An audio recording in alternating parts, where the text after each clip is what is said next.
Well, an interesting new study I think can help shed some light on what's going on in the mainstream media. This from Business Insider. Journalists drink too much, are bad at managing emotions, and operate at a lower level than average, according to new study. Journalists' brains show a lower than average level of executive functioning, according to a new study, which means that they have a below average ability to regulate their emotions, suppress biases, solve complex problems, switch between tasks, and show creative and flexible thinking. The study, led by Tara Thwart, a neuroscientist and leadership coach, analyzed 40 journalists from newspapers, magazines, broadcast, and online platforms over 7 months. The participants took part in tests relating to their lifestyle, health, and behavior. The results showed that journalists' brains were operating at a lower level than the average population, particularly because of dehydration and the tendency of journalists to self-medicate with alcohol, caffeine, and high-sugar foods. I believe that this study is accurate, but let's do a little test of our own and see what's going on over at CNN. Now, the president also talking just a bit about his interactions with the fired FBI director, James Comey, and indicating that, among other things, he thinks James Comey is, let me start again. What the president did say about James Comey, in his tweet certainly, is that Comey was giving up certain information, in other words, that he might not or should not have been giving.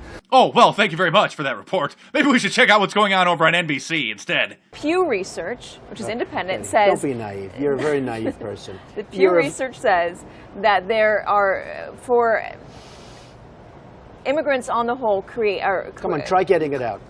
Try getting it out. I'll get it out. I mean, I don't know if you're going to put this on television, but you don't even know what you're talking about. Try getting it out. Go ahead. Well, looks like nothing new is happening over there either.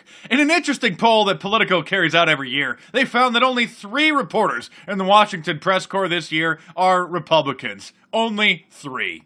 So it's no wonder that a recent Harvard University study found that the vast majority of press coverage during President Trump's first 100 days in office was negative, 93% negative from CNN and NBC, in fact. The Washington Examiner reports the Harvard team found that CBS's coverage was 91% negative.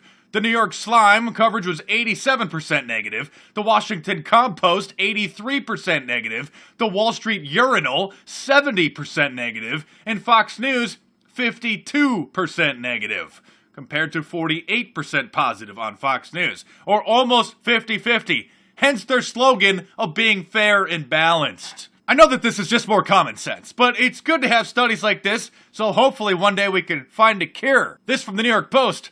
The American Journal of Political Science published a correction this year, saying that a 2012 paper has an error and that liberal political beliefs, not conservative ones, are actually linked to psychoticism. The interpretation of the coding of political attitude items in the descriptive and preliminary analysis portion of the manuscript was exactly reversed, the journal said, in a startling correction. So when they originally published the study, they falsely claimed that conservatism was correlated with psychosis, and now they finally have admitted their mistake. Science says liberals, not conservatives, are psychotic. Well, tell me something that we don't know. Another interesting study finds that conservatives are generally more attractive. Well, again, tell me something we don't know. This is definitely a good sign, though, and hopefully we're making some progress to finding a cure. And you can help raise awareness for finding the cure by getting one of my new t-shirts, Liberalism, Find a Cure. Get yours in my new online store. Just check the link in the description below. I'm Mark. Over 7 million mentally ill and emotionally disturbed children in America. Oh, we should film it. This program is about some of those children and the institutions they live in. Children of Darkness, next on non-fiction television. Immediate psychiatric help. They're teenagers who have victimized others and themselves. The kids are almost all white, from upper middle class and wealthy homes. These are children who have acted out, often violently.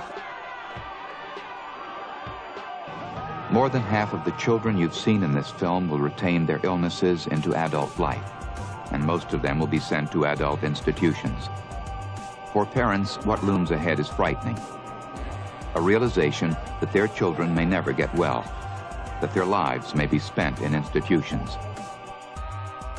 I'd be a lot freer if people like you were put in prison as retaliation for the collective crime of racism, anti-Semitism, misogyny, and homophobia.